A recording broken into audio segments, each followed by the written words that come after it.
نحمدہ و نصلی علی رسول الکریم اما بعد اعوذ باللہ من الشیطان الرجیم بسم اللہ الرحمن الرحیم وما کان لمؤمن ان یقتل مؤمنا الا خطأ ومن قتل مؤمنا خطأ فتحریر رقبۃ مؤمنۃ ودیۃ مسلمۃ الی اہلہ الا ان یصدقوا فإن كان من قوم عدو لكم وهو مؤمن فتحرير رقبة مؤمنة وإن كان من قوم بينكم وبينهم ميثاق فدية مسلمة إلى أهله وتحرير رقبة مؤمنة فمن لم يجد فصيام شهرين متتابعين توبة من الله وكان الله عليما حكيما ومن يقتل مؤمنا متعمدا فجزاؤه جهنم خالدا فيها وغضب الله عليه ولعنه وأعد له عذابا عظيما۔ ابھی آپ نے سورہ نساء کی آیت 92 اور 93 کی تلاوت سماعت فرمائی۔ ان آیتوں کا ترجمہ اور تفسیر اس طرح: وما کان لمؤمن ان یقتل مؤمنا الا خطأ ومن قتل مؤمنا خطأ فتحریر رقبۃ مؤمنۃ ودیۃ مسلمۃ الی اہلہ الا ان یصدقوا فإن كان من قوم عدو لكم وهو مؤمن فتحریر رقبۃ مؤمنۃ وإن كان من قوم بينكم وبينهم ميثاق فدية مسلمة إلى أهله فتحرير رقبة مؤمنة فمن لم يجد فصيام شهرين متتابعين توبة من الله وكان الله عليما حكيما۔ آیت 92: ومن يقتل مؤمنا متعمدا فجزاؤه جهنم خالدا فيها وغضب الله عليه ولعنه وأعد له عذابا عظيما۔ آیت 93۔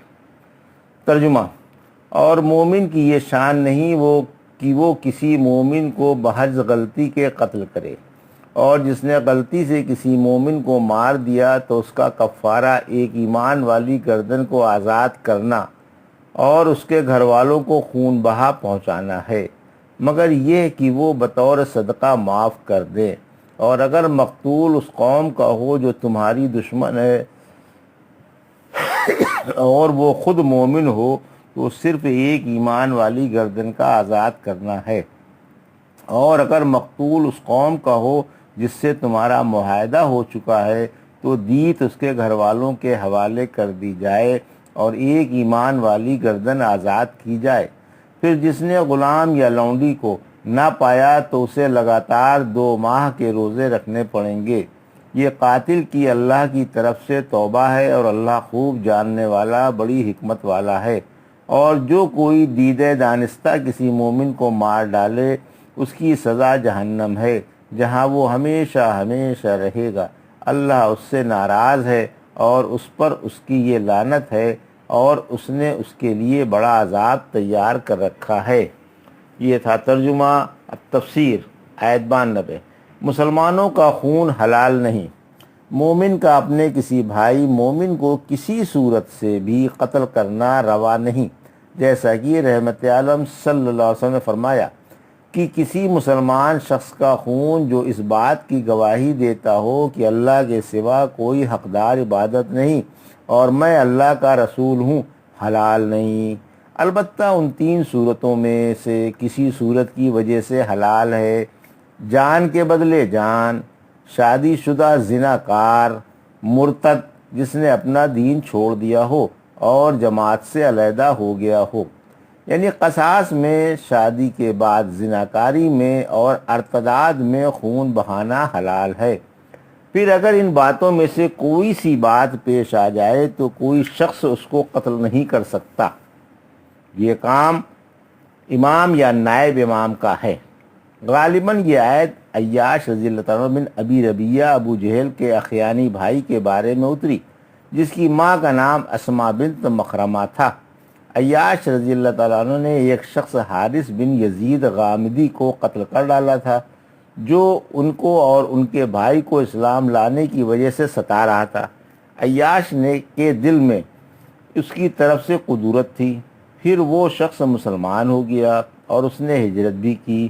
عیاش کو اس بات کی خبر نہ تھی۔ جب فتح مکے کا دن آیا تو عیاش رضی اللہ عنہ نے اسے دیکھا اور یہ گمان کیا کہ مشرک ہوگا، آخر اس پر حملہ کر کے قتل کر ڈالا۔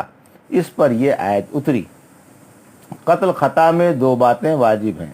قتل خطا میں دو باتیں واجب ہیں، ایک تو اس بڑے گناہ کا کفارہ جس کا ارتکاب کیا گیا ہے، اگرچہ غلطی ہی سے کیا گیا ہے۔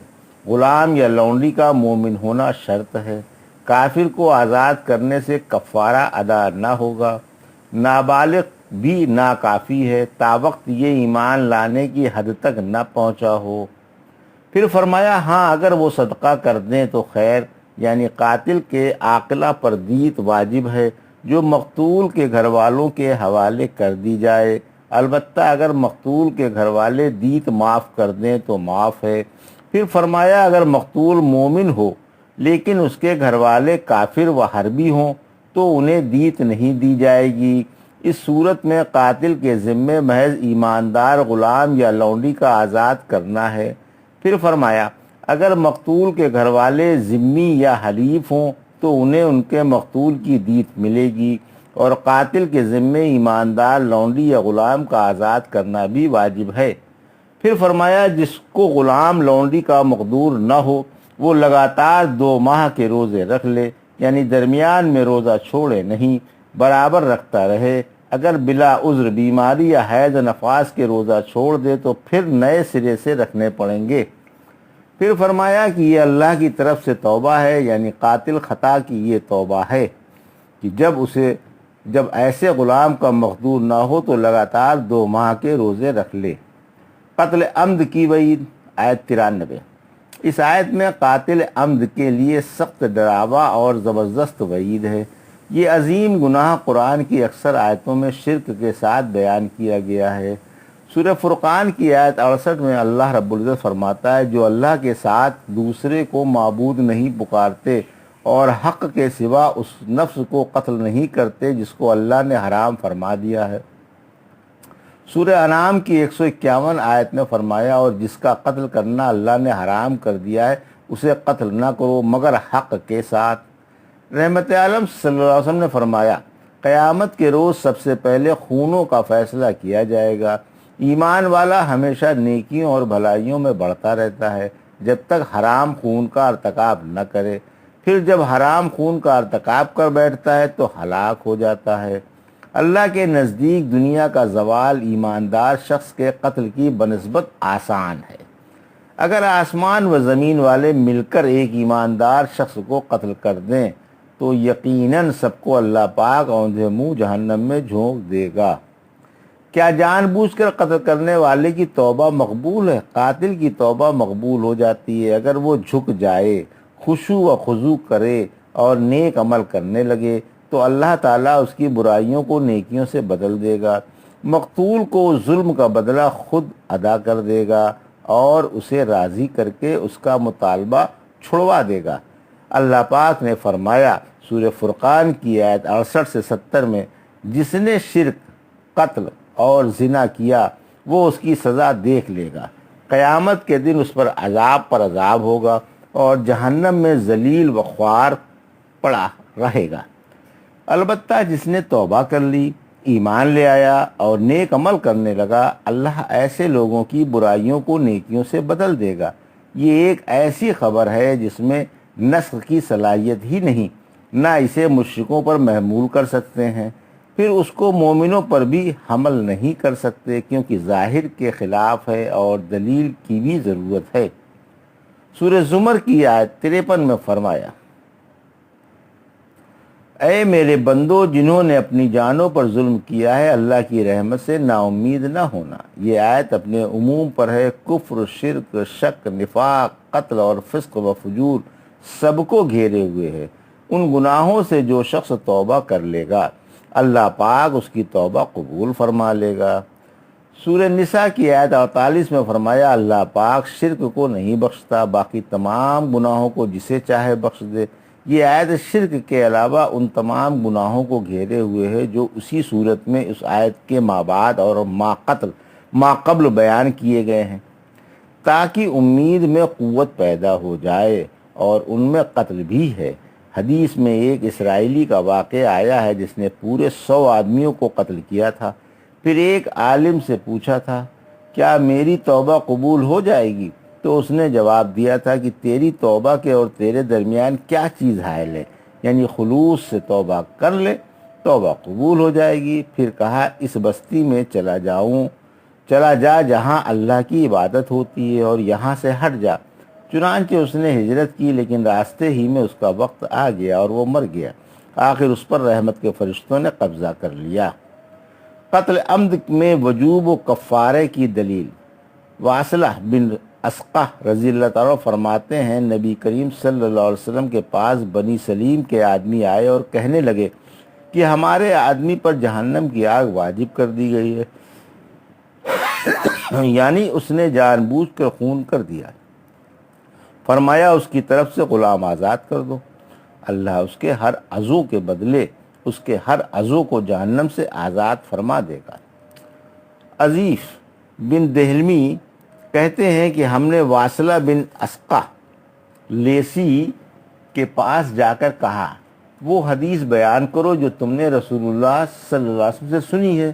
بولے ہم رسول اللہ صلی اللہ علیہ وسلم کے پاس اپنے ایک آدمی کے بارے میں آئے جس پر جہنم واجب کر دی گئی تھی، پھر اوپر والی حدیث بیان کی۔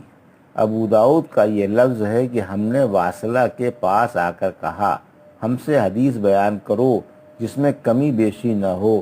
اس پر انہوں نے ناراض ہو کر کہا کہ تم میں سے جب کوئی قرآن پڑھتا ہے جبکہ اس کا قرآن گھر میں لٹکا ہوا ہوتا ہو تو کیا وہ اس میں کمی بیشی کرتا ہے؟